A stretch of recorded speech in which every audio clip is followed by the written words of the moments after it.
امیر المؤمنین عمر فاروق رضی اللہ عنہ کے غلام حضرت اسلم رحمۃ اللہ علیہ فرماتے ہیں، ایک مرتبہ رات میں ہم لوگ گشت کر رہے تھے تو شہر سے باہر جنگل کی طرف دیکھے ایک جگہ پر آگ جل رہی ہے۔ جب ہم وہاں پر تشریف لے گئے تو دیکھے ایک عورت ہے اور خیمے میں بچے ہیں جو رو رہے ہیں، اور وہ عورت چولہے جلا کر اس پر ڈیگچی رکھی ہوئی ہے۔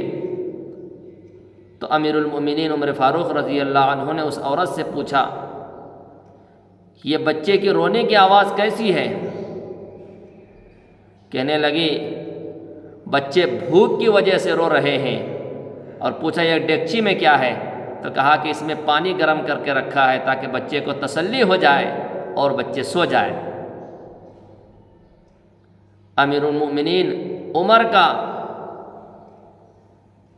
اور میرا اللہ کے یہاں فیصلہ ہوگا کہ وہ ہمارے مسلمانوں کے امیر ہے اور ہماری خبر نہیں لیتے، ہماری خبر نہیں رکھتے۔ امیر المؤمنین عمر فاروق رضی اللہ عنہ کہنے لگے، اللہ تم پر رحم کرے، بھلا عمر کو تمہارے بارے میں کیا خبر؟ کہنے لگے، وہ ہمارے امیر ہے اور ہماری خبر گیری کرنا ان کی ضرورت ہے، ان کی ذمہ داری ہے۔ الغرض یہ سننے کے بعد امیر المؤمنین عمر فاروق رضی اللہ عنہ اپنے غلام کو وہاں سے لے کر واپس ہوتے ہیں اور شہر میں آ کر بیت المال میں سے کچھ آٹا، چربی اور کھجورے اور کپڑے اور کچھ درہم لے کر تھیلے کو خوب بھر لیتے ہیں۔ حضرت اسلم رضی رحمۃ اللہ علیہ کہتے ہیں کہ میں نے کہا کہ امیر المؤمنین یہ بورا میں اٹھاؤں؟ تو کہنے لگے، نہیں، اسے مجھے اٹھانا ہے۔ بار بار اصرار کیا۔ آخر کار عمر فاروق رضی اللہ عنہ کہنے لگے، اس کے ذمہ دار میں ہوں، کیا کل قیامت کے دن میں میرے بوجھ کو تو ہی اٹھائے گا؟ قیامت کے دن میرے بوجھ کو مجھے اٹھانا ہے، اس لیے یہ بوری میرے کندھے پر رکھو۔ امیر المؤمنین عمر فاروق رضی اللہ عنہ 22 لاکھ مربع میل کا بادشاہ ہے، لیکن آٹے کی بوری خود اپنے کندھے پر اٹھا کر لے گئے جنگل میں، اور اس عورت کے پاس لے جا کر بورے میں سے آٹے کو نکال کر اس ڈیگچی میں ڈالا، چربی ڈالے اور گھی ڈالے۔ اسلم رحمۃ اللہ علیہ فرماتے ہیں، میں نے دیکھا خود جو ہے نا امیر المؤمنین اپنے منہ سے پھونک رہے ہیں، پھونک کی وجہ سے دھواں داڑھی میں بھر گیا ہے۔ پکنے کے بعد حریرہ تیار ہو گیا، تو اس حریرے کو بچوں کو کھلایا اور بچا ہوا اس عورت کے حوالے کیا۔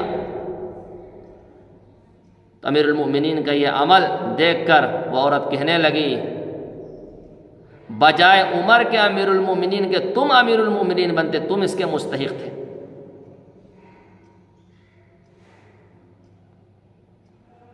تو میرے بھائیو، 22 لاکھ مربع میل کا خلیفہ اس طرح سے اپنے رعایا کی ایک ایک خبر رکھتے ہیں، جس کی جو ضرورت پوری ہوتی تھی امیر المؤمنین وہاں پر تشریف لے جاتے تھے اور ان کے حق کو ادا کرنے کی فکر کرتے تھے، ان کی ضرورت کو پورا کرنے کی فکر کرتے تھے۔ اور آج اگر کسی کو تھوڑا سا عہدہ مل جائے تو وہ اپنا رعایا کا کام تو دور کی بات، اپنا کام خود بھی نہیں کر سکتا۔ اسی طرح سے ایک مرتبہ بیت المال میں سے کچھ اونٹ گم ہو گئے تھے۔ عمر فاروق رضی اللہ عنہ لکڑے کو اٹھا کر ڈھونڈنے کے لیے نکل گئے۔ ایک صحابی کو معلوم چلا، تشریف لائے اور آ کر کہنے لگا، امیر المؤمنین آپ نے کیوں تکلیف کی؟ آپ کہہ دیتے تو ہم اونٹ کو ڈھونڈ لاتے۔ تو امیر المؤمنین کہنے لگے، بیت المال میں کا اونٹ گم ہوا ہے اور اس کو ڈھونڈنا میری ذمہ داری ہے، ورنہ کل قیامت کے دن اللہ رب العزت مجھ سے سوال کرے گا، بیت المال کا مال کھو گیا تھا، گم ہو گیا تھا، تم نے اس کی حفاظت کیوں نہیں کی؟ اللہ نے مجھے خلیفہ بنایا ہے، مسلمانوں کو اگر کچھ نقصان پہنچتا ہے ایمان والوں کا اگر کچھ نقصان پہنچتا ہے اللہ مجھ سے اس کا سوال کرے گا۔ بیت المال کا محافظ مجھے بنایا ہے، اس میں اگر کچھ چوری ہوگی، اس میں اگر کچھ گڑبڑی ہوں گے، اللہ کل قیامت کے دن مجھ سے سوال کرے گا۔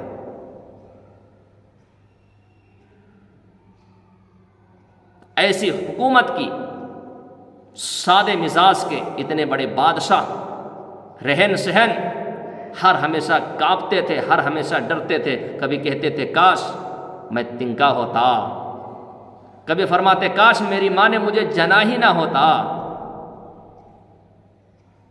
کبھی فرماتے کاش میں کوئی گھاس ہوتا جو جانور کھا لیتے، اور کل قیامت کے دن میرا حساب نہ ہوتا۔ اتنے ڈرنے والے تھے، اتنے خوف کرنے والے تھے، سخت دل تھے، لیکن جب خلیفہ بنے دعا کرتے اے اللہ میرے دل کو نرم بنا دے، میرے دل کو نرم بنا دے۔ اسی لیے عمر فاروق رضی اللہ عنہ کہتے ہیں کثرت سے توبہ کرا کرو، توبہ کرنے والے کا دل اللہ نرم کر دیتا ہے، توبہ کرنے والے کا دل اللہ رب العزت نرم بنا دیتا ہے۔ اللہ رب العزت عمل کی توفیق عطا فرمائے۔